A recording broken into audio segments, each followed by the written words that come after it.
जीव हमारी जाति है, मानव धर्म हमारा। हिंदू मुस्लिम सिख ईसाई धर्म नहीं कोई न्यारा। हमारा इष्ट देव कबीर परमेश्वर है। इस पृथ्वी पर निवास करने वाले सर्व प्राणी एक परमेश्वर के बच्चे हैं। सतलोक आश्रम, चंडीगढ़ रोड, बरवाला, जिला हिसार, हरियाणा प्रांत एक रजिस्टर्ड ट्रस्ट कबीर परमेश्वर भक्ति ट्रस्ट द्वारा जगत गुरु संत रामपाल दास जी महाराज की अध्यक्षता में संचालित है। श्रद्धालुओं द्वारा स्वेच्छा से दिए गए दान से सर्व व्यवस्था हो रही है।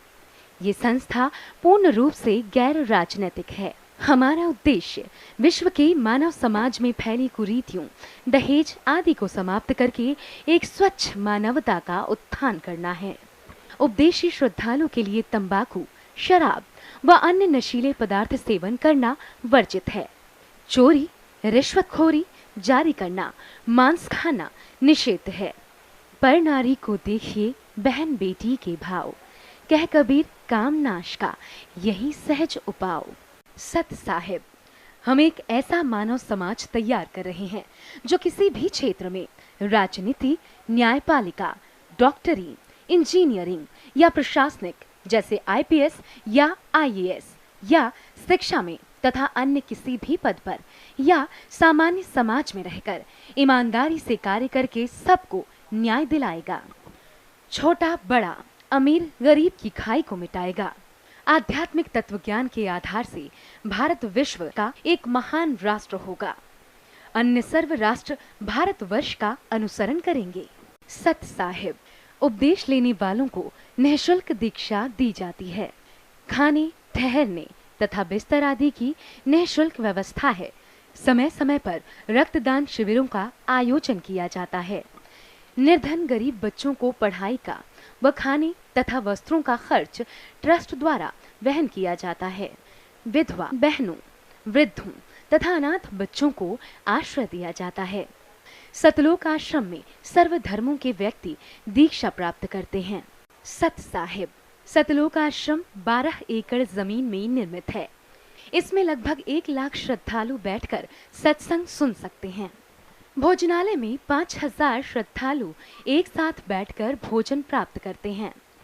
चपाती बनाने वाली मशीनों का प्रयोग चपाती बनाने के लिए होता है। एक मशीन 1 घंटे में 6000 चपाती बना देती है।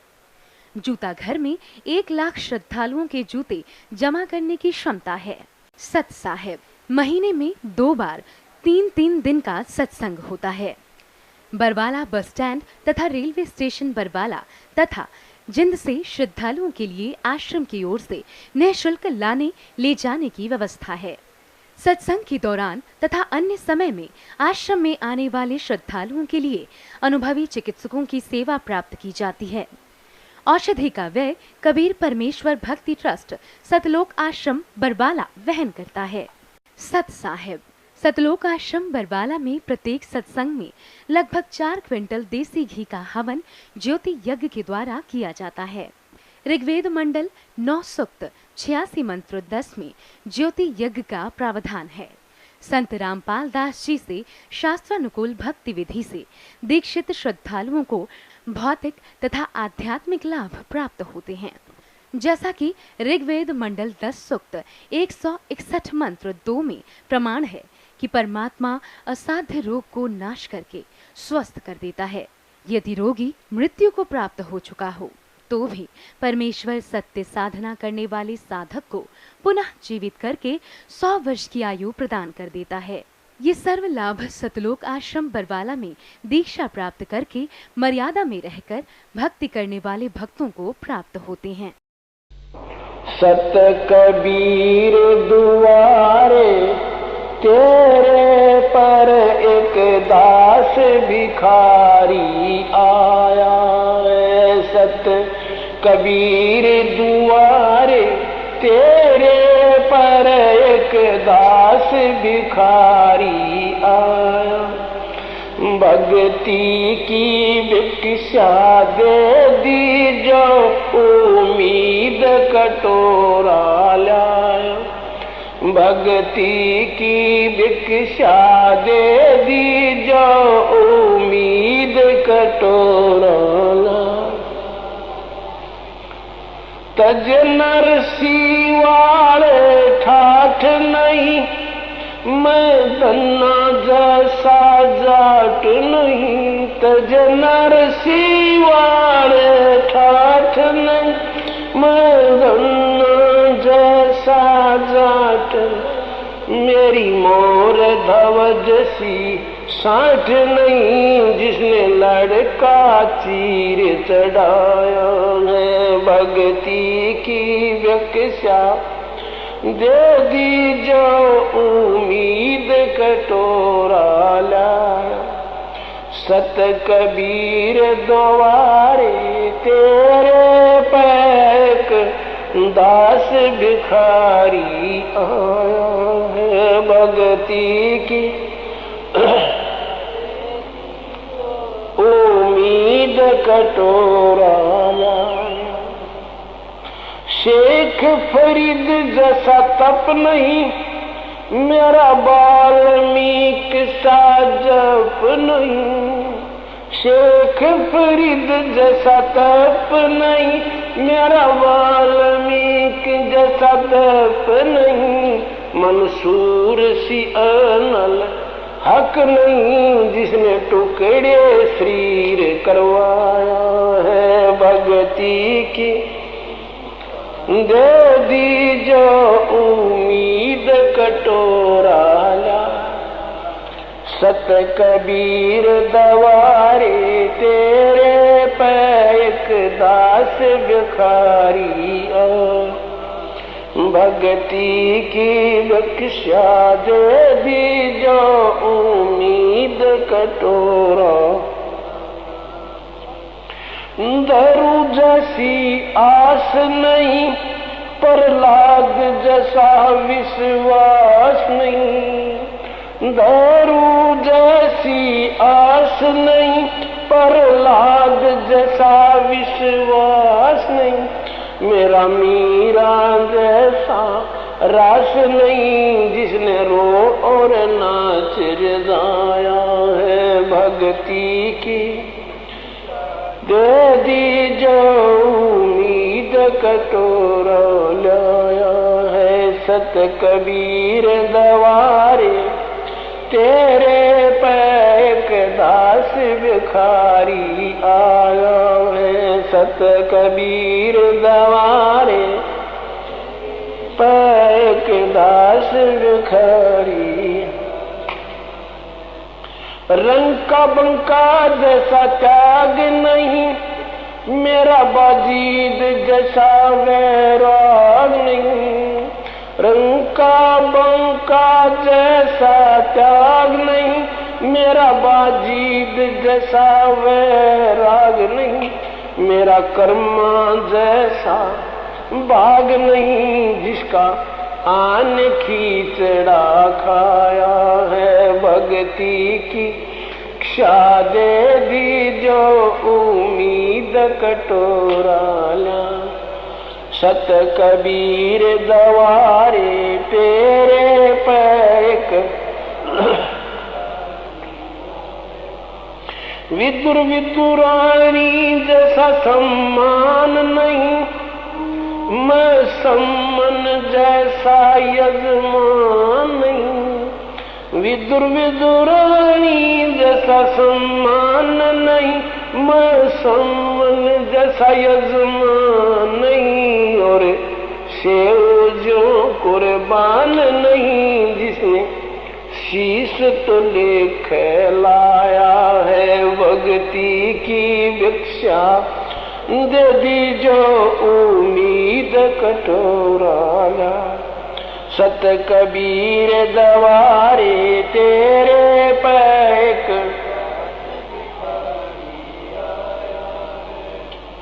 मारकंडे जैसा ऋषि नहीं, सुखदेव जो इंद्री कसी नहीं।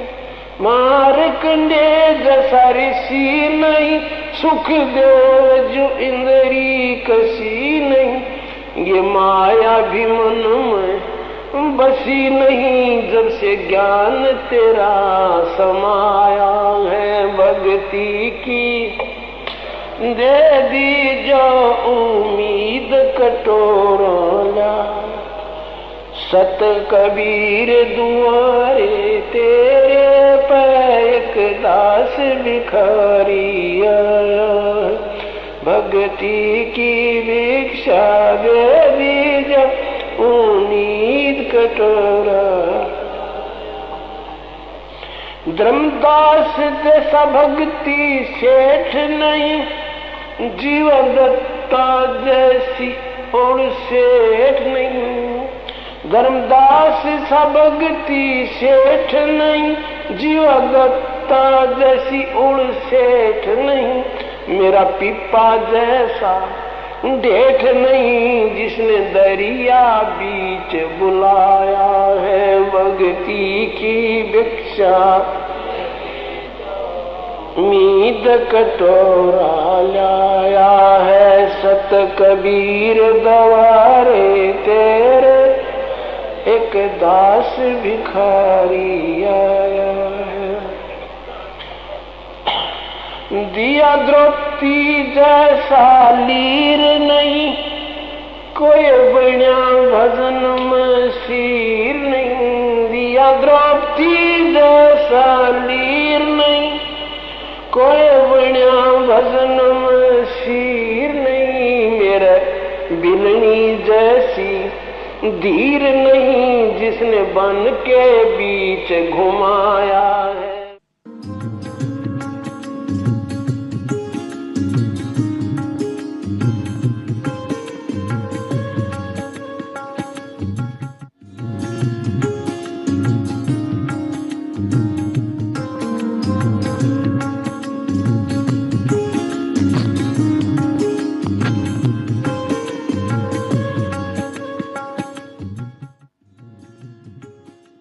सतगुरुदेव की जय।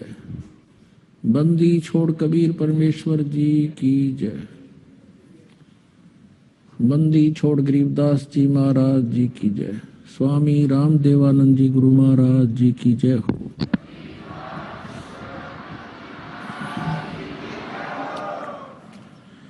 परम पिता परमात्मा पूर्ण ब्रह्म सारी सृष्टि के रचनार कुल मालिक कबीर परमेश्वर जी की असीम रजा से आप सभी पुण्यात्माएं सतलोक आश्रम बरवाला जिला हिसार हरियाणा से परमात्मा की महिमा सुन रहे हैं। पुण्यात्माओं, मानुष जीवन मिलना अति दुर्लभ है। उससे भी दुर्लभ है सत्संग की प्राप्ति और सतगुरु की प्राप्ति। तो पुण्यात्माओं, सतलोक आश्रम बरवाला विश्व में एकमात्र वो स्थान है जहां पर सत्संग किया जाता है। सभी सदग्रंथों के आधार से वो सत भक्ति बताई जाती है, जिसकी मानव समाज को युगों से तलाश थी। मोक्ष प्राप्ति करवाने के लिए मानव शरीर प्राप्त होता है और ये प्राणी परमात्मा की प्राप्ति के लिए युगों युगों से प्रयत्नशील है, परंतु सतगुरु के अभाव से, यथार्थ भक्ति ज्ञान के अभाव से सर्व प्रयत्न करके भी ये निष्फल ही रहा। पवित्र वेदों में प्रमाण है कि पूर्ण परमात्मा सत्य पुरुष, अमर पुरुष, जिसको गीता जी में परम अक्षर ब्रह्म कहा है 8वें अध्याय के 30वें मंत्र में, वो परमात्मा सतलोक में रहता है। वहां पर वो नर आकार है, मनुष्य सदृश शरीर है परम पिता का, अमर पुरुष का, सत्य पुरुष का। उसके एक रोमकूप में करोड़ सूर्य करोड़ चंद्रमा मिला दे, उससे भी अधिक रोशनी है परम पिता के एक रोमकूप की। इसलिए वेदों में परमात्मा को अग्नि तनुरसी कहा है। अभी तक हमें जो ज्ञान मिला और जो विधान मिला वो बेसलेस था, निराधार था। जो भी साधना भक्ति हम किया करते थे वो इनकम्प्लीट थी। शास्त्र विधि त्याग कर मनमाना आचरण था, जिस कारण से हमारे सभी पूर्वज कोई प्रेत बन गया, कोई पितर बन गया, कोई पशु पक्षियों की योनियों में कष्ट उठा रहे हैं। जो साधना ये दास आपको बता रहा है वो गॉड गिवन है, सब सत्ग्रंथों से प्रमाणित है। इससे आपको यहां पर भी लाभ होगा। आपको इस मानव शरीर में भी जो आने वाले संस्कार की, प्रारब्ध की आपकी जो आपदाएं होंगी वो भी टलेंगी और सतलोक प्राप्ति, अमर लोक प्राप्ति, पूर्ण मोक्ष प्राप्ति भी होगी।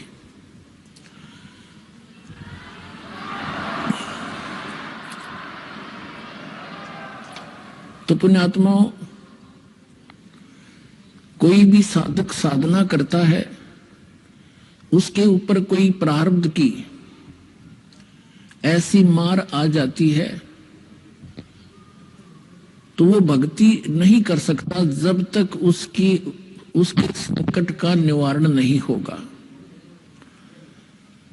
और अभी तक कोई विधान बताते हैं, जिस भी महापुरुष से आप मिलते हो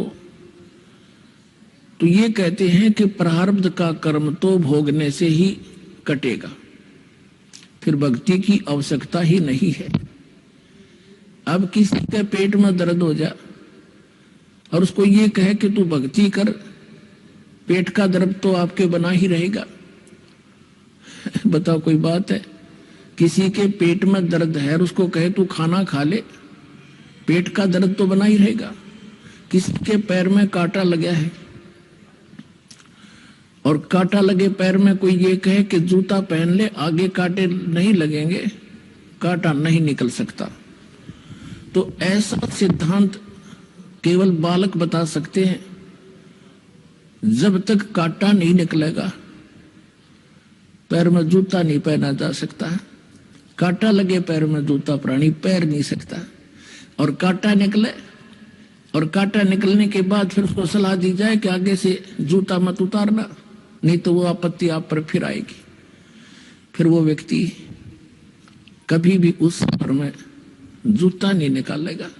तो पुण्यात्माओं, अपने प्रारब्ध के कर्मानुसार जिसके ऊपर आपत्ति आई है किसी भी प्रकार की, तो वो आपके पैर में कांटा लग गया प्रारब्ध के कर्म का, पाप कर्म का। आपका वो प्रारब्ध का कर्म कटेगा तो आपकी रुचि बनेगी, फिर भक्ति में दूनी श्रद्धा बनेगी भगवान में। और कोई ये कहे कि ये प्रारब्ध का कर्म तो तुझे भोगना ही पड़ेगा, देखो फलाने ने भोगा। ये उदाहरण देते थे हमारे धर्मगुरु कि श्री विष्णु जी ने भी प्रारब्ध भोगना पड़ा श्री रामचंद्र के रूप में, और श्री कृष्ण जी ने भी अपना प्रारब्ध भोगना पड़ा, जो बाली के रूप में, श्री राम रूप में बाली को मारा था, सुग्रीव के भाई को वृक्ष की ओट लेकर, और उनको भी भोगना पड़ा। श्री कृष्ण रूप में उन्होंने वो अपना प्रारब्ध भोगा, कर्म का दंड भोगना ही पड़ा। तो पुण्यात्माओं, ना तो श्री कृष्ण जी के पास भक्ति थी, ना श्री रामचंद्र जी के पास सत्साधना थी जिससे प्रारब्ध कटे। तो यहाँ परमात्मा ने आके बताया है, जिन महापुरुषों को परमात्मा मिले सीधे आकर, उन्होंने कहा कि तुम कौन राम का जपते जापम, अर्थात कटे ना तुमरे तीनों तापम। तुम साधना ही गलत कर रहे हो, तुम्हें परमात्मा की डेफिनेशन का नहीं पता, आप परमात्मा से अपरिचित हैं।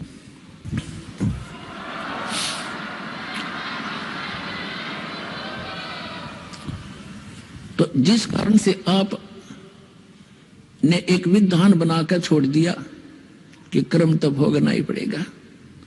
अब जैसे किसी, और फिर सलाह भी देते हैं कि भक्ति करते रहो, कर्म का दंड तो आपने भोगना ही पड़ेगा। यह कोई बात हुई? अब जैसे किसी के पेट में दर्द हो और उसको कहे खाना खा ले, रोटी, पेट का दर्द तो बना ही रहेगा। ये बुद्धिमान की सलाह नहीं है, महामूर्ख कहेगा ये बात। पहले उसको ऐसा ट्रीटमेंट दिया जाए, उसका पेट का दर्द ठीक हो, फिर आप पर रोटी खा लेगा वो। तो इस प्रकार पुण्यात्माओं, आप जी को सतलोक आश्रम बरवाला से वो सत साधना प्रदान की जा रही है जो गॉड गिवन है। अभी तक इस यथार्थ भक्ति का किसी को पता नहीं था। केवल परमात्मा ने आकर, ये 600 वर्ष पहले कबीर भगवान ने 600 वर्ष पहले स्वयं सतलोक से आकर के एक स्वरूप धारण करके काशी के अंदर लहर तारा तालाब के अंदर कमल के फूल पर विराजमान हुए मालिक। वहां से नीरू नीमा नाम के दुल्हा दंपति निसंतान से वो उठा ले गए। तो परमात्मा एक लीला करते हैं प्रत्येक युग में, और वो ऐसी लीलाएं करते हैं, फिर धीरे धीरे बड़े होते हैं तो अपने ज्ञान का प्रचार करते हैं। और फिर दूसरी एक और तरीके से परमात्मा मालिक यहां आते हैं, कोई ऋषि महात्मा संत का रूप बनाकर कहीं भी प्रकट हो जाते हैं, और वहां आकर के वो अच्छी आत्माओं को मिलते हैं, उनको तत्व ज्ञान से परिचित कराते हैं, अपने से परिचित कराते हैं, सतलोक ले जाते हैं, फिर वापस आकर छोड़ते हैं। उन महापुरुषों में से कौन है जिनको परमात्मा मिले और सतलोक सचखंड अमर स्थान शाश्वत सतलोक को दिखाकर फिर वापस छोड़ा? आदरणीय धर्मदास साहिब जी, आदरणीय मुल्कदास साहिब जी, आदरणीय नानक देव साहिब जी, आदरणीय दादू साहिब जी, आदरणीय गरीबदास साहिब जी, गांव छुड़ानी जिला दद्दर हरियाणा वाले, आदरणीय गीसा दास साहिब जी, गांव खेकड़ा जिला मेरठ उत्तर प्रदेश वाले, आदरणीय स्वामी रामानंद जी काशी बनारस वाले पंडित जी, इन महापुरुषों का तो दास को ज्ञान है, इनको परमात्मा सीधे मिले, अपना एविडेंस बना, इनको अपना गवाह बनाया, साक्षी बनाना था, इनको सतलोक लेकर गए सचखंड, वहां से फिर वापस छोड़ा, और फिर उन महापुरुषों को परमात्मा ने अपना यथार्थ ज्ञान दिया। उन महापुरुषों के पास ये यथार्थ भक्ति थी, लेकिन उनको परमात्मा ने, परमेश्वर कबीर जी ने, परम अक्षर ब्रह्म ने एक सख्त हिदायत दे दी थी कि इस भक्ति मार्ग को अभी ना डिस्क्लोज मत करना, सार्वजनिक नहीं करना। तो परमात्मा ने कहा था, धर्मदास मेरी लाख दुहाई, ये मूल ज्ञान यथार्थ ज्ञान कई बार न जाई, ये मूल ज्ञान बाहर जो पढ़ी बिचली पीढ़ी हंस नी तरही, तो वो ज्ञान अभी तक मूल ज्ञान छुपा के रखना था, और अब इस दास को भेजा है उस यथार्थ ज्ञान को पुनः प्रचार करने के लिए। इस दास को परमात्मा सन 1997 में मार्च के अंदर मिले। फाल्गुन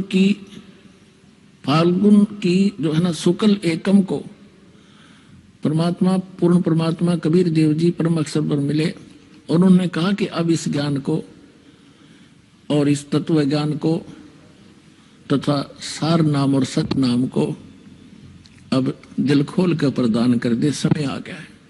तो ये बीतले पीढ़ी का समय आ गया।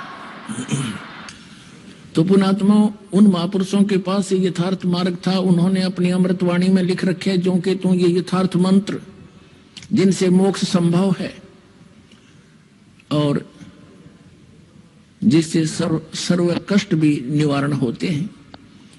तो पुण्यात्माओं, इस दास के पास वो भक्ति है जिससे आपके संस्कार में यदि कोई आपत्ति आनी है उसको परमात्मा काट देगा, क्योंकि पाप कर्म से दुख होता है और पुण्य से सुख होता है, और दुख पाप कर्म से होता है, और पाप कर्म को परमात्मा कबीर यानी परम अक्षर ब्रह्म जी से अतिरिक्त कोई नहीं काट सकता। ना श्री ब्रह्मा जी काट सकते, ना विष्णु जी काट सकते, ना शिव जी काट सकते, ना ब्रह्म काट सकता, ना परब्रह्म काट सकता। परम अक्षर ब्रह्म यानी पूर्ण परमात्मा कबीर देव ही हमारे प्रारब्ध के उन बूढ़े कर्मों को काट सकता है, नाश कर सकता है, जिससे आपको इस जीवन में भी सुख होगा। फिर कहते हैं अमर करूं सतलोक पठाऊं, ताते बंदी छोड़ कहाऊं। परमात्मा कबीर जी को बंदी छोड़ इसलिए कहा है कि वो अमर करे, काल के बंध से, कर्मों के बंधन से हम बंधे हुए हैं, इन संस्कारों को काट कर हमें अमर करे, सतलोक ले जावे। अब आपको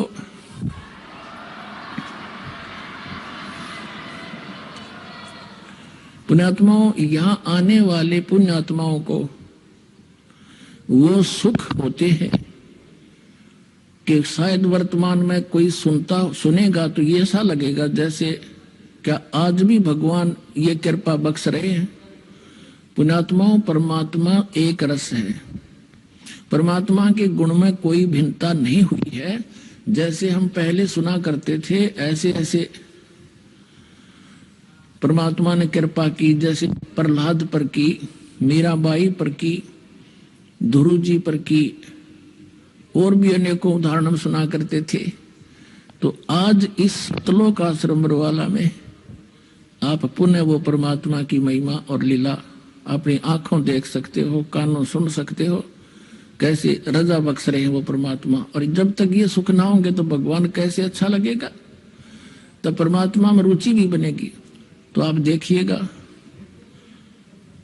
कुछ पुण्यात्माओं को जो लाभ हुए हैं वो अपने मुख कमल से वर्णन करेंगे, आपको और दृढ़ता आवेगी।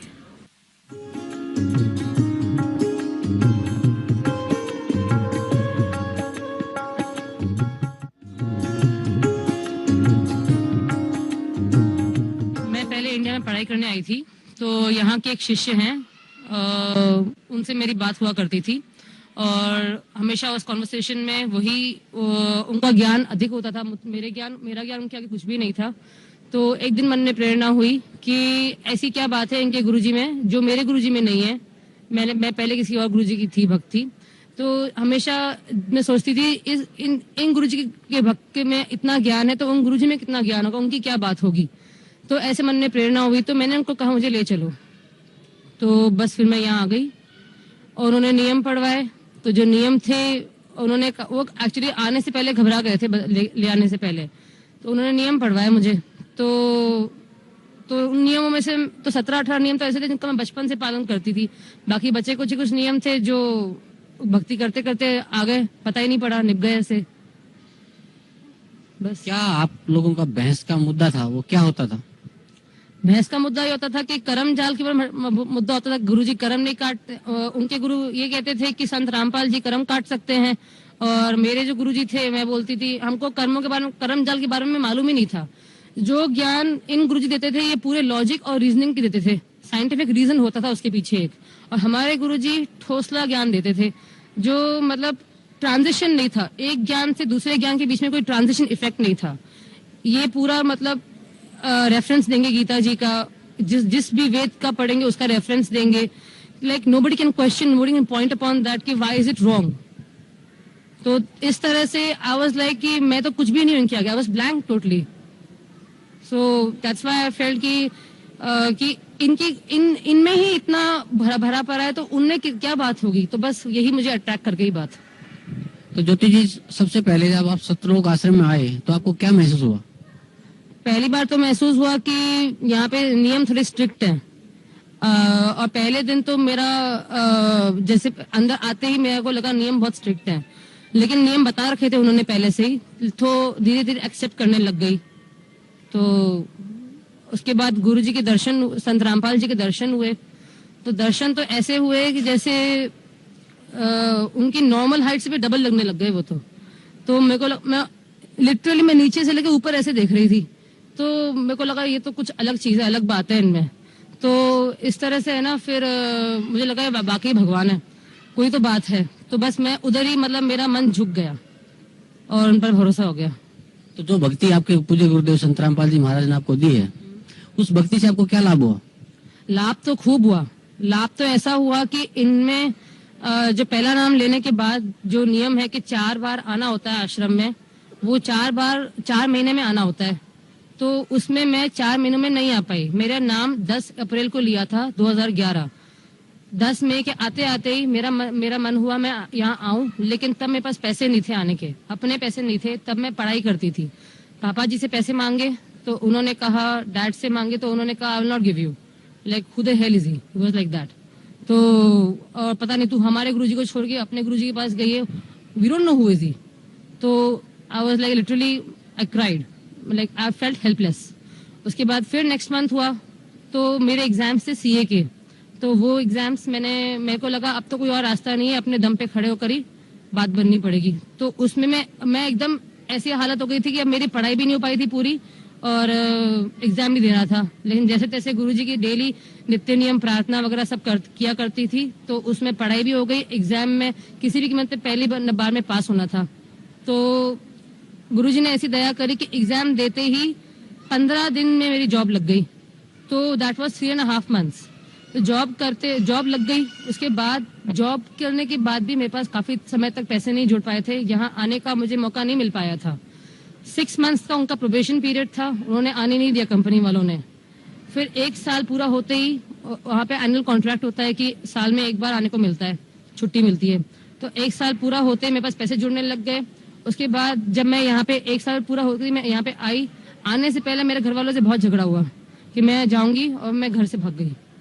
तो क्या बोलते हैं, मेरे को जाना है, टिकट मेरी कंपनी दे रही थी, मेरे डैड नहीं दे रहे थे। तो मैंने बोला पापा आपके ऊपर कुछ नहीं है, मेरे ऊपर है सारी बात, अब आप मुझे नहीं रोक सकते हो जाने से। तो यहाँ आई, यहाँ पे आके फिर बस गुरुजी ने दया करी और आगे बढ़ती चली गई। Now can you define who is the real God?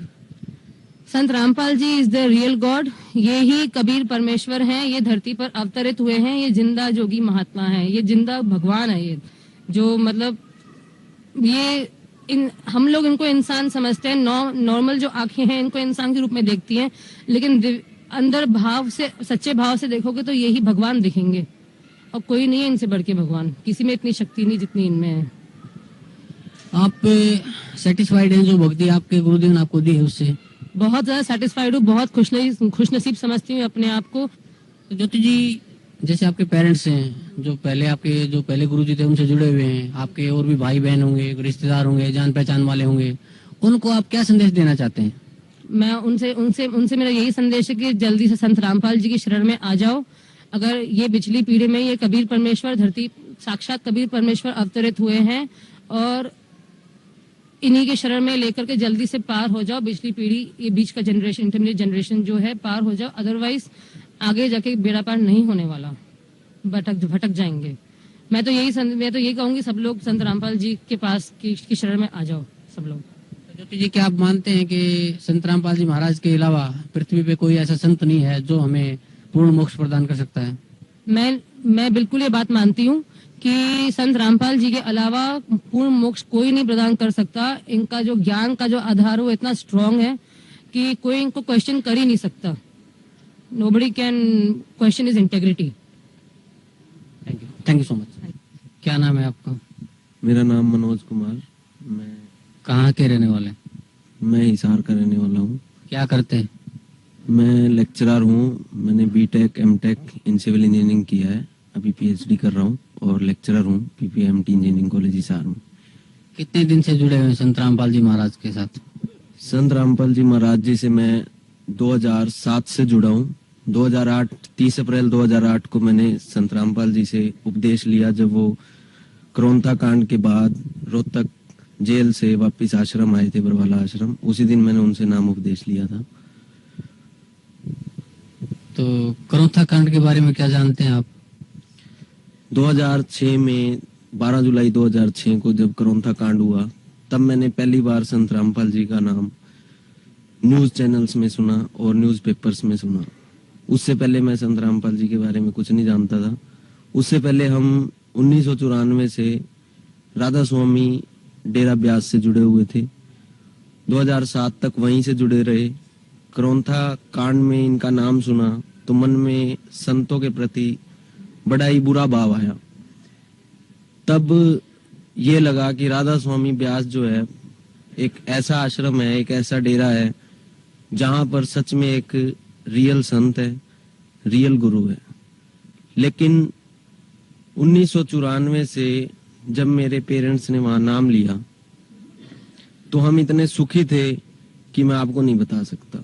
लेकिन एक ही कमी थी हमारे परिवार में, मेरे फादर ड्रिंक करते थे।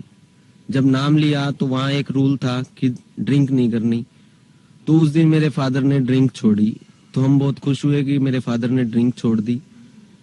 जब नाम लिया उसी के 20 दिन बाद मेरे फादर फिर ड्रिंक करके आ गए।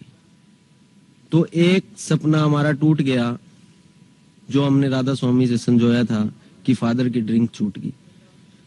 उसके बाद 2003 तक मेरे फादर फिर ड्रिंक करते रहे, जिसके कारण मेरे फादर की SBI में एज ए असिस्टेंट मैनेजर की जॉब छूट गई। उन्हें रिमूव कर दिया गया उनकी सर्विसेज से, और एक बहुत बड़ा दुख हमारे घर फिर स्टार्ट हुआ। हम सब एजुकेशन में थे, घर पे रोटी के लाले हो गए, कोई खाने का कोई साधन नहीं था। जैसे तैसे करके हमने पढ़ाइयाँ पूरी की। 2006 तक मेरी पढ़ाई पूरी हुई। उसके बाद भी नौकरी नहीं लगी। 2007 में एक दोस्त था, उसने मुझे संत रामपाल जी के बारे में बताया। 2006 में इनके बारे में बहुत बुरा सुना था। 2007 में उसने थोड़ा सा सुनाया तो मेरा मन नहीं था इसके बारे में सुनने के लिए, क्योंकि उनके बारे में इतना बुरा सुना हुआ था। उसके बावजूद वो मुझे सुनाता रहा। 2-3 महीने बीते, सुनते रहे। एक दिन हम उसके घर गए, लंच कर रहे थे, तो उसने संत रामपाल जी की CD चलाई, सत्संग चलाया, जिसमें संत रामपाल जी महाराज जी ने गीता और वेदों के बारे में बताया। संत रामपाल जी महाराज जी ने गीता में 16वें अध्याय का 23वां मंत्र दिखाया, जिसमें लिखा हुआ था कि शास्त्र विधि को त्याग के जो मनमाना आचरण करते हैं उन्हें ना कोई लाभ है, ना कोई सिद्धि है, और ना ही कोई परम गति है। और साथ ही उन्होंने बताया 16वें अध्याय के 24वें मंत्र में कि इसलिए हे अर्जुन, तेरे लिए शास्त्र ही कर्तव्य और अकर्तव्य के लिए प्रमाणित है। इस बात को सुन के और देख के मुझे पहले बार तो ये लगा कि शायद ये गीता का जो बाहर का पेज है, ये गीता प्रेस गोरखपुर के पेज को चिपकाया हुआ है, और अंदर संत रामपाल जी महाराज जी ने अपना ज्ञान दिखा दिया है। इसलिए मुझे अविश्वसनीय लगा। मैंने वहीं पड़ोस से एक गीता खरीदी, गीता प्रेस गोरखपुर से प्रकाशित चीज जो थी, उसको खुद घर ले जाके पढ़ा, और वो एज इट इज मिली जो संत रामपाल जी महाराज जी की CD में मैंने देखा था। उसके बाद मेरी इच्छा हुई कि इस बात के बाद और ऐसा क्या ज्ञान है जो संत रामपाल जी महाराज देते हैं, जो मैं उससे 2-3 महीने से सुन रहा था, जो वो मुझे बार बार बताने की कोशिश कर रहा था, लेकिन मैं सुनना नहीं चाहता था। फिर मैंने उससे संत रामपाल जी महाराज जी की बुक लिए, जिसको घर में छुप छुप के पढ़ता था, क्योंकि हमारे पेरेंट्स राधा स्वामी डेरा ब्यास से जुड़े हुए थे। मैं इसलिए छुप के पढ़ता था, मुझे डर था कि कहीं उन्हें ये ना पता लगे कि मैं संत रामपाल जी महाराज जी की बुक पढ़ रहा हूँ। कुछ दिन छुप के पढ़ी। फिर मेरे पास क्योंकि खाने के लाले थे, रोटी नहीं थी, फिर भी मैंने एक 2000 रुपए का जुगाड़ किया और उससे एक CD प्लेयर खरीदा, ताकि मैं संत रामपाल जी महाराज जी का ज्ञान सुन सकूं। एक CD उससे दोस्त से ली, एक MP3 CD थी। उसको लेने के बाद जब मैंने उसे 3 महीने तक रेगुलर सुना, आज भी उन दिनों को याद करता हूं तो आंखों में आंसू आते हैं। उस CD में संत रामपाल जी महाराज जी ने वो ज्ञान सुनाया था, वो ज्ञान बताया था, जिसके बाद चारों वेद, गीता, कुरान शरीफ, बाइबल, 18 पुराण, जिनके बारे में ये संत शायद नाम भी ना जानते हो, इतने ग्रंथों का संत रामपाल जी महाराज जी ने खोल के रख दिए मेरे सामने। मैंने मार्केट से इन सबको खरीदा, वो एज इट इज चेक किए। उसके बाद पता चला कि मेरी इंजीनियरिंग सब फेल थी, क्योंकि जिस परमात्मा ने हमें यहाँ भेजा है उस परमात्मा से हम इतनी दूर थे। और तब मुझे ये रोना आया कि मैं इस धरती पे इस मानव शरीर के साथ था, वो पूर्ण संत भी था, लेकिन उस पूर्ण संत से मैं वो नाम उपदेश नहीं ले सकता था जिससे हमारी मोक्ष की प्राप्ति हो, जिससे हम सच्चा सुख, वो सतलोक की प्राप्ति कर सकते हैं। मुझे ये दुख था कि वो संत उस समय झूठे लोगों के कारण जेल में था, जिससे मैं रोज आधा घंटा 1 घंटा उस संत का सत्संग सुन के, संत रामपाल जी का सत्संग सुन के रोता था, लेकिन मेरे पास कोई चारा नहीं था। मैं रोज रोता था। मेरी जॉब लगी, वहां मॉर्निंग में जाता था, संत रामपाल जी याद आते थे, उनका सत्संग सारा दिन दिमाग में चलता था और रोते हुए उनको याद करता रहता था कि मुझे नाम उपदेश नहीं मिल सकता। तब एक दिन संत रामपाल जी रात को मेरे कमरे में आके मुझसे मिले। संत रामपाल जी ने मुझसे 5 मिनट बात की।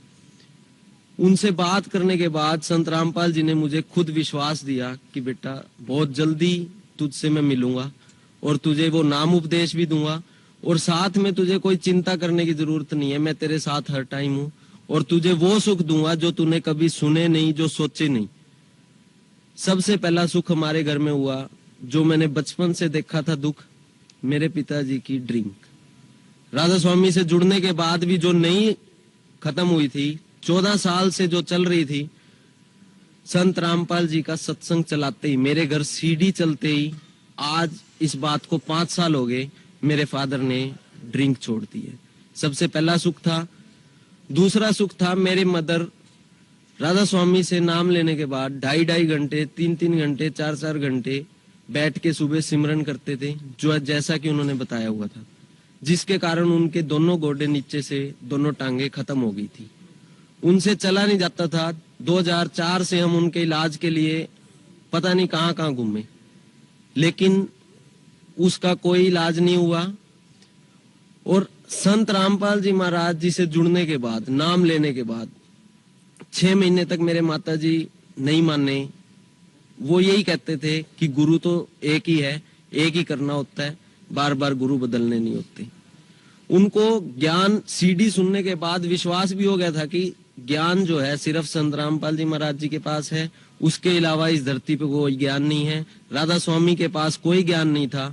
फिर भी वो यहाँ जुड़ना नहीं चाहते थे, क्योंकि उनके राधा स्वामी डेरा ब्यास में एक ही बात बताई जाती थी कि गुरु चेंज नहीं करना। लेकिन उन्हें मैंने यही विश्वास दिया था कि गुरु चेंज कर लो, आपके अगर ये पैर ठीक ना हो, 10 दिन बाद मैं भी संत रामपाल जी महाराज जी को छोड़ दूंगा, अगर आपके गोडे और पैर ठीक ना हो तो। इस बात का विश्वास देके 6 महीने बाद उन्हें मैं यहाँ लेके आया, और मुझे इस बात का खुशी है, गर्व है परमात्मा पे, संत रामपाल जी महाराज जी पे, कि उनके यहाँ आते ही वो गोडे भी ठीक हुए, पैर भी ठीक हुए, जिसके इलाज के लिए हम बहुत दूर दूर तक घूमे थे। धन्यवाद मनोज जी। मैं आपसे जानना चाहूँगा कि जो वक्त आपने राधा स्वामी डेरा व्यास में बिताया, उसके बारे में कुछ बताइए कि आपको अब कैसा महसूस हो रहा है? वो दिन याद करता हूँ तो आज बहुत रोना आता है कि लाइफ के वो 13-14 साल हमने वेस्ट कर दिए उन संतों के पास, जिनको संत, आज मुझे संत कहते हुए भी उन्हें शर्म आती है कि वो संत के नाम पे कलंक है। वो इस धरती पे उन करोड़ों लोगों को धोखा दे रहे हैं जो परमात्मा के लिए उनकी तरफ जा रहे हैं। लेकिन वो कबीर साहब की वाणी से, दादू जी की वाणी से, नानक जी की वाणी से सत्संग तो करते हैं, लेकिन उन्हें आज तक यही नहीं पता कि परमात्मा कौन है। इन सब संतों की वाणी में परमात्मा बताया गया, उसका एज इट इज नाम बताया गया कि वो परमात्मा कबीर है। संत रामपाल जी महाराज जी का सत्संग सुना तो पता चला कि परमात्मा कबीर है। और राधा स्वामी वाले वाणी कबीर साहब की लेते हैं, लेकिन परमात्मा को निराकार बताते हैं। नानक जी की वाणी लेते हैं, लेकिन परमात्मा को निराकार बताते हैं। दूसरी चीज वो ये कहते हैं कि अपने पापों का फल तो भुगतना पड़ेगा, जबकि परमात्मा ने, कबीर साहब ने खुद आगे बताया, गरीबदास जी ने, दादू जी ने, नानक जी ने, इन सभी ने बताया कि उस परमात्मा के पास इतनी पावर है कि वो आपके पाप कर्म बिल्कुल नाश कर सकता है। एक भी पाप, आपके चाहे कितने बड़े पाप हो, सभी वेदों में लिखा हुआ है कि वो पाप नाश हो जाएंगे। और वो ये कहते हैं कि पापों का फल तो आपको ही भुगतना पड़ेगा।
नाम है आपका?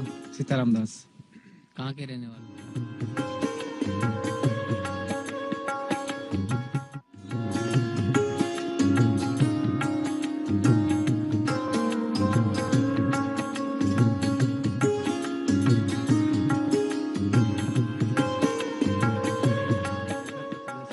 संत जगत गुरु रामपाल जी महाराज, तो परमात्मा की ऐसी दया हुई, सूरज मैदान 2003 में पहुंचा। वहाँ परमात्मा बता रहे थे सदभक्ति मार्ग शास्त्रों के अनुसार, उसी टाइम से परमात्मा ने शरण में लिया। तो परमात्मा की शरण में आने के बाद आपको क्या सुख मिला, इसके बारे में हमारे दर्शकों को जानकारी दीजिए। 2007 की बात है। परमात्मा ने 7 दिन पहले बता दिया था कि बेटे उस गांव मत जाना, तेरे साथ ये होगा, सारा होगा। पर उस टाइम थोड़ा ज्ञान समझ में नहीं आने से कुछ नियम खंडित हो गया था। परमात्मा ने 26 जनवरी जुलाई 2007 की बात है, मोटरसाइकिल से एक्सीडेंट हो गया था मेरा।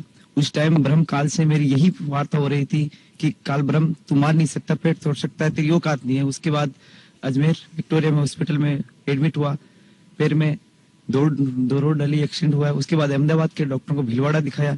डॉक्टरों ने बिल्कुल मना कर दिया था कि ये पैर जिंदगी में कभी मुड़ेगा नहीं और सीधा रहेगा, इसका कोई इलाज नहीं है। उसके बाद परमात्मा के दोबारा नाम लेने के बाद में पूर्ण रूप से कंप्लीट है, इसमें कोई दर्द नहीं है। जिसके दर्द होता है उसी को मालूम रहता है कि कितना दर्द होता है, रात दिन इतना दर्द था। परमात्मा ने ऐसे सब कुछ कंप्लीट है।